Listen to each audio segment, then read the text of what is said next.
Faith. Faith is knowing. Knowing is the icing on the cake of faith.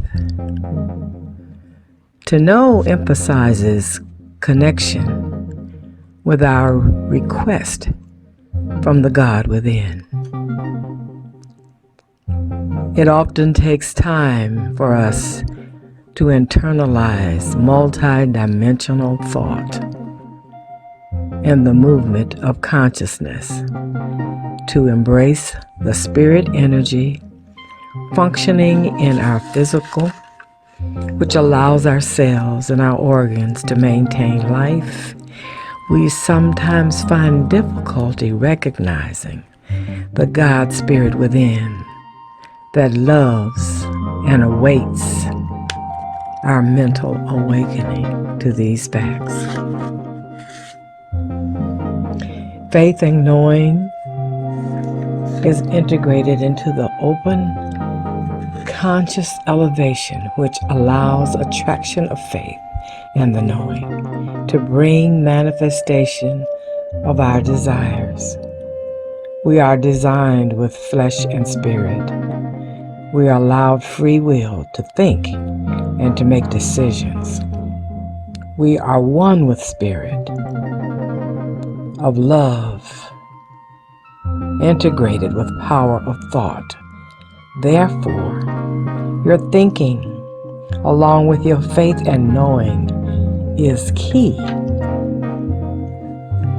We must remember and be aware of our requests, that they may also come with a need for growth and development, targeted for soul expansion. Faith and knowing is attached to the oneness energy of a loving universe, of a loving God. And so it is.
You're here with us at Unity of Chicago South Spiritual Community, and today this book is the subject of our talk, is the principle that we're using. It's called Christ Enthroned in Man. We'll talk about it a little bit later. I want to remind you of a couple of things before we get started today, and I want to remind you that there is an infinite source available to everyone.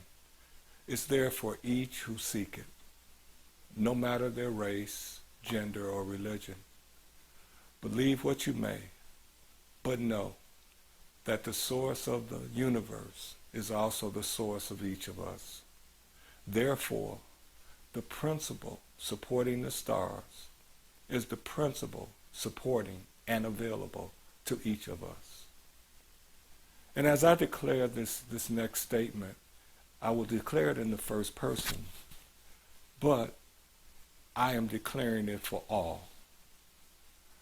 I am open and receptive to this divine living principle. Father, Mother, God, I am grateful. This is my declaration. This is my truth. And as I accept it, so it becomes. All is well and well indeed. Today's poem is really a rather basic poem. It has some a simplistic rhyming pattern, but it has a very, very powerful ending, a very relevant ending. The author, the poet is Chris Schindler Jr., and the poem is called Faith. Faith is doing, faith demands. Faith is knowing, faith commands. Faith is endless, faith is all. Faith will save us from the fall. Faith is purpose, faith is wise. Faith deserves us, faith makes ties. Faith is mischief, faith is sure.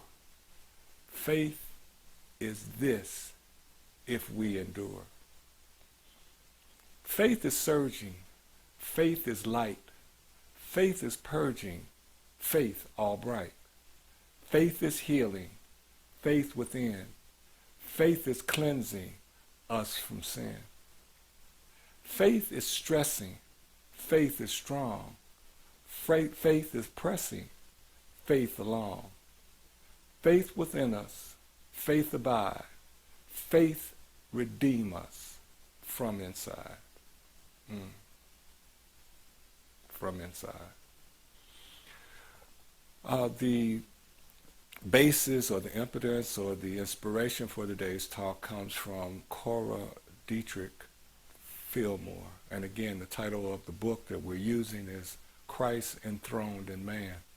And really, it was written or put together as a supplement to Charles Fillmore's 12 Powers of Man. And what she offers in her book is various exercises to help apply the principles that are found in the 12 Powers book and awaken undeveloped or sleeping faculties. So that's her book, is to wake up. You know, the 12 Powers says you have those powers. And she said, well, here's some exercises that you can use to awaken them. Now, who was Cora? Cora was Charles Fillmore's second wife. And what happened in 1937, she collected a series of Unity magazine articles that were written between 1925 and 1926. And eventually, those writings appeared under the title, Christ Enthroned in Man. Now, what Cora did is she also took Charles's handwritten letters, his lecture notes, and even some of his informal scribblings, it said, and she compiled two of Charles Fillmore's very familiar books to students of Unity and students of New Thought. One is Keep a True Lent, and the other one is The Atom Smashing Power of Mind. Now, the primary source of the talk today is not just her book, but it is a particular chapter in her book. And I guess you can figure it out by now. It's the faith chapter. The faith chapter. And this is how she opens it up. She says, faith is, comma, faith is. It is an attribute of God. Faith is purely spiritual. It knows nothing less than supreme assurance. Faith is dauntless. It knows no defeat. Faith is the quality of the mind that moves and molds ideas and brings them into concrete expression. Faith is the assurance or confidence of the mind that invisible substance is the source. Invisible substance is the source of visible material things. That's the opening. Puts us on the path of where we're going to go today.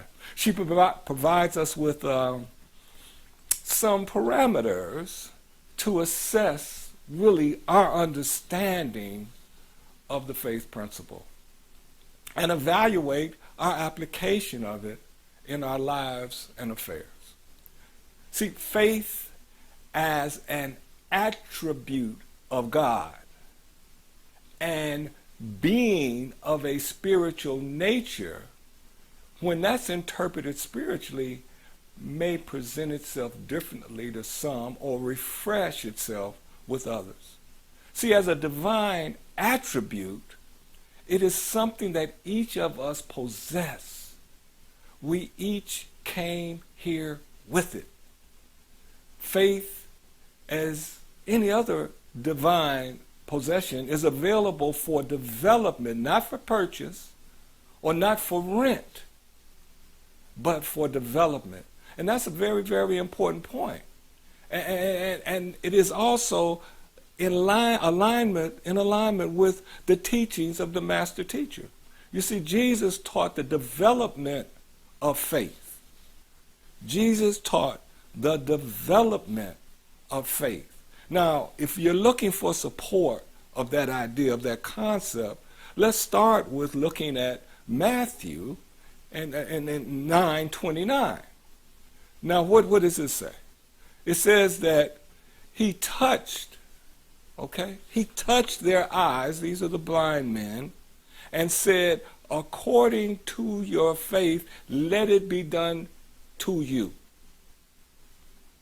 He touched their eyes, and then he said, according to your faith, let it be done to you. And then again, we can go to Mark and 5:34, and he says to her, daughter, your faith has healed you.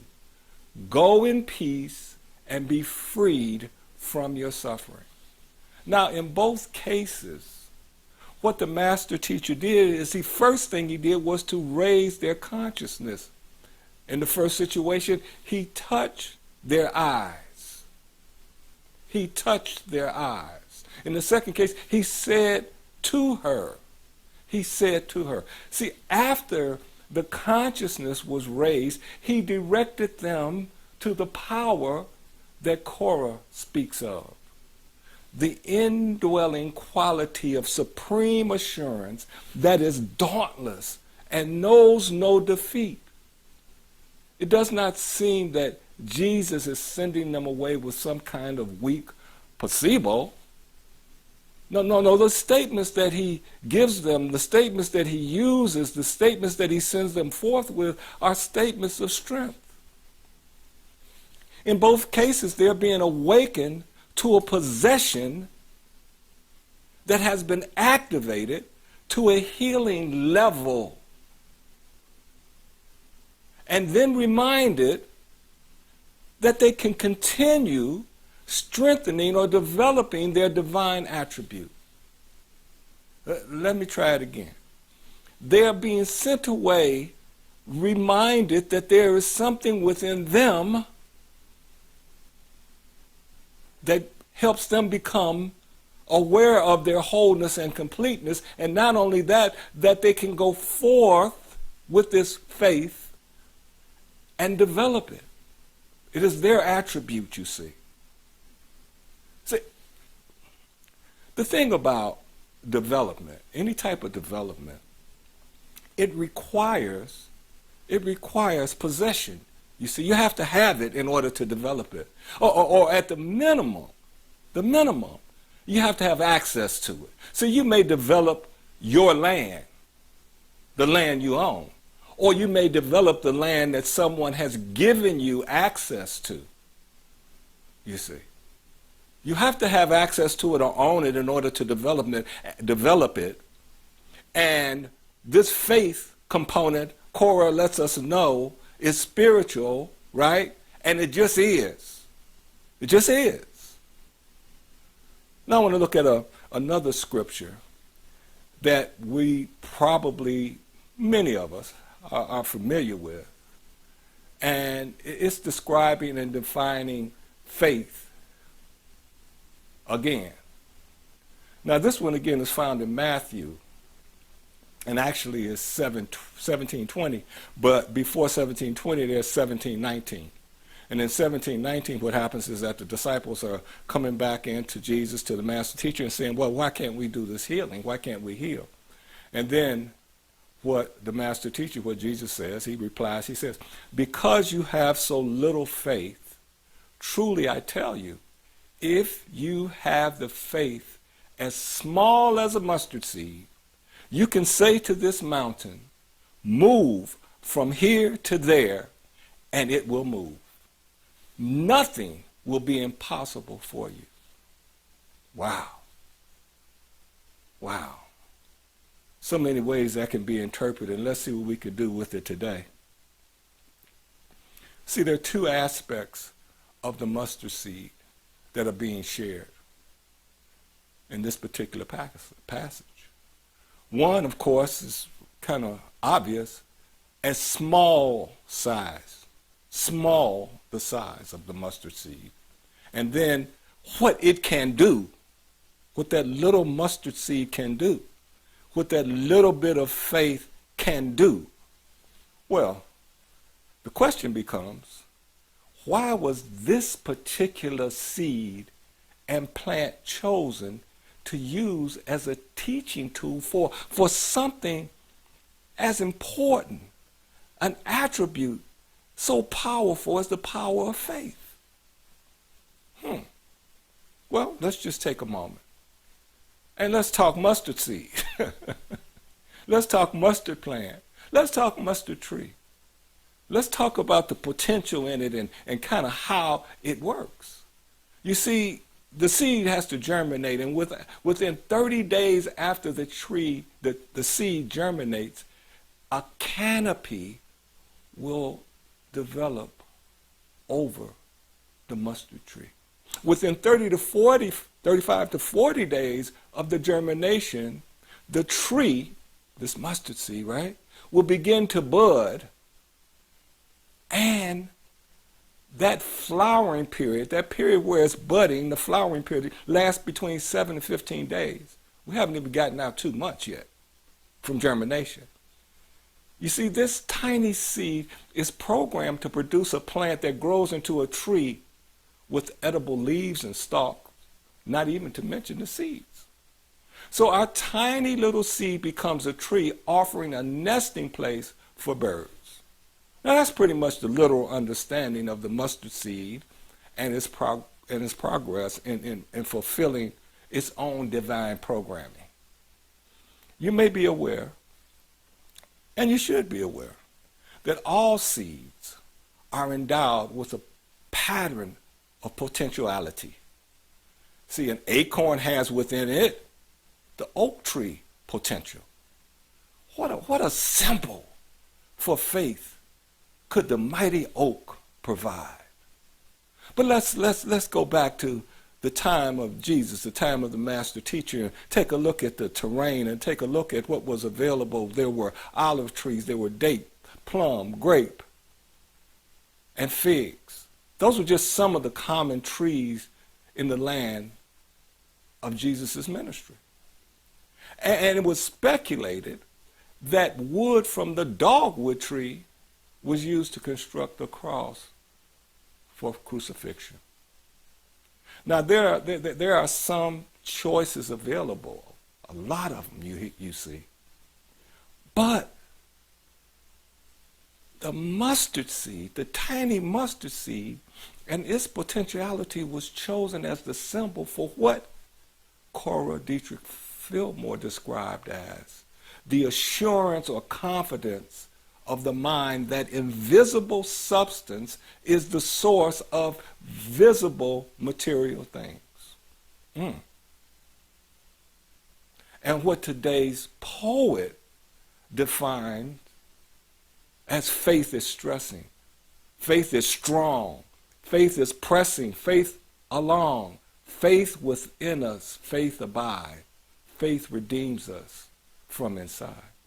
The tiny mustard seed with the spiritual potential to grow into a mighty tree.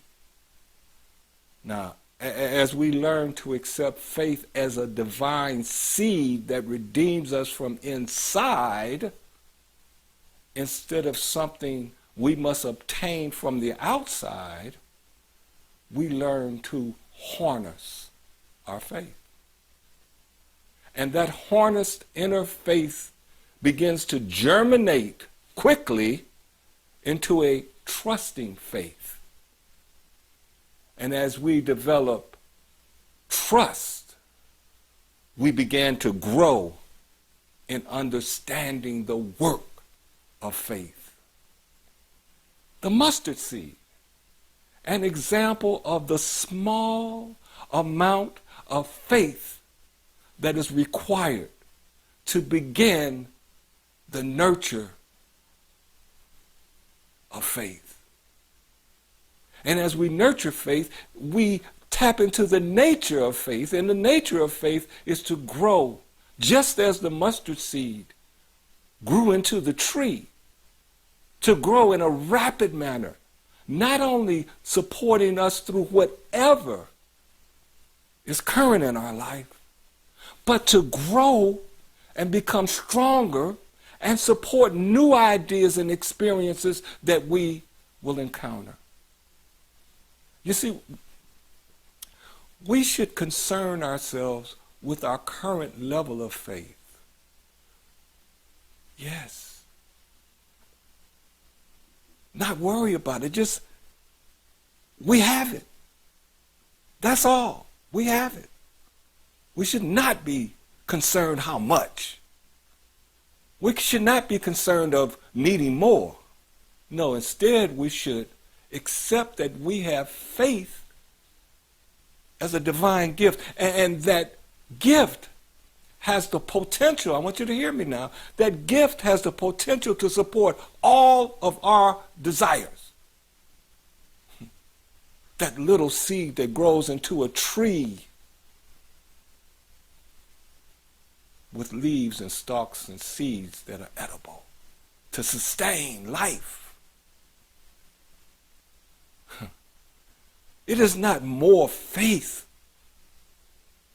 that the lesson of the scripture is giving us. It is instead understanding the power of the little faith that awaits within us to expand us, to support us, to provide what we need to move, as Cora said, from the invisible idea into the manifest, visible in our life experience. Our faith is there. Our faith is already there. And once we can turn things around and understand, I already have faith, how do I strengthen it? How do I allow it? How do I cooperate with it? Because it is already with potential. It is pregnant with potential to grow and become stronger, to become just as that little seed becomes the tree, so is my little faith. So those of us that are going around, I don't have enough faith. I have no faith. Look at that person with the faith over there. I wish I had that faith. We have it. Did you hear me say we have it? Because many of us, and I'm one of them, that sometimes gets a little weak in the knees about the faith. Forget sometimes the power of faith that was given to me. Not that I went to Jewel and tried to buy. So one of the tools that we can use to strengthen ourselves through times like the ones we're going through now, is to accept the fact that the faith of God, the faith of the universe, the faith that the master teacher taught is already within us. And if we don't have, or if it is not expressing to the level that we want it to express, then we can work to allow it to do so. Yeah. Where do we start? We start within. Cora told us we start within. It's within. It's spiritual. You say, but my Bible and my quotes and those are all to feed what is needed within you to go to work. Wow. Those are used to move the obstacles of your mind, because she said our mind, to move the obstacles of your mind. Remember, Jesus said, go forward. Go be free of sin. It's your faith that made you whole. Those words are there to help move the obstacles in our mind out the way, to allow the faith to grow into the mighty tree from the small seed. Well, today I'm going to give you something a little bit different as I leave you. We're at that time. I want to give you a little exercise, a very simple exercise that I hope will help you. If you have mustard seeds at home in your cabinet, then fine. If you do not, it's okay. See, a mustard seed is so small, you just make a little dot on a piece of paper, and you have about the size of a mustard seed. But if you have a mustard seed, get yourself a piece of paper, a piece of tape, Scotch tape. You might want to put a little piece of paper behind it. But what I want you to do is to take that seed, and I want you to tape that seed onto a little piece of paper, or make a dot on a piece of paper. Then I want you to tape that onto a mirror somewhere, something that you see every day, something that if you're working on your computer screen, wherever you need, because it's a really small thing, and tape it there. Tape it there. It's a real simple exercise. And once you do that, you tape it there, what will happen is this, that you'll see it on a regular basis, and you're saying, well, what am I supposed to do with it? Am I supposed to say, there's my faith? No, just leave it there. Just know that it's there. That it's there. And when those situations come up, when we are challenged and our faith seems to be a little weak or wavery like Peter, we're looking outside for faith. When that happens, ask yourself, where is my faith? You see? Just ask yourself, where is it my faith? Is my faith taped to that mirror, the mustard seed? Or is my faith within me? Is my faith taped to that computer screen? Is that my faith? Or is my faith within me? And as you continue to go through this practice, and you continue to answer, it's within, it's within, it's within. At some point, the subconscious mind will grab hold of it and say, hey, the faith is inside. Let's work it. Very, very simple exercise that anyone can do. So if you feel, well, I need to get a little stronger in my faith, try that exercise and see how it works for you. I want to thank you so much for being a part of today's celebration, Unity of Chicago South celebration. We appreciate you coming. We appreciate your participation.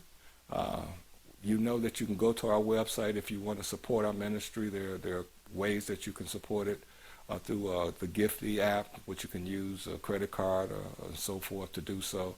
So if you'd like to support us, if you like what you see, work with us. And as I said, go to our website, unityocs.org. In addition to that, I want to say to each and every one of you that if you can remember this, you are on your way to where you need to be. To know that as you see life, so life becomes. I bid you all namaste.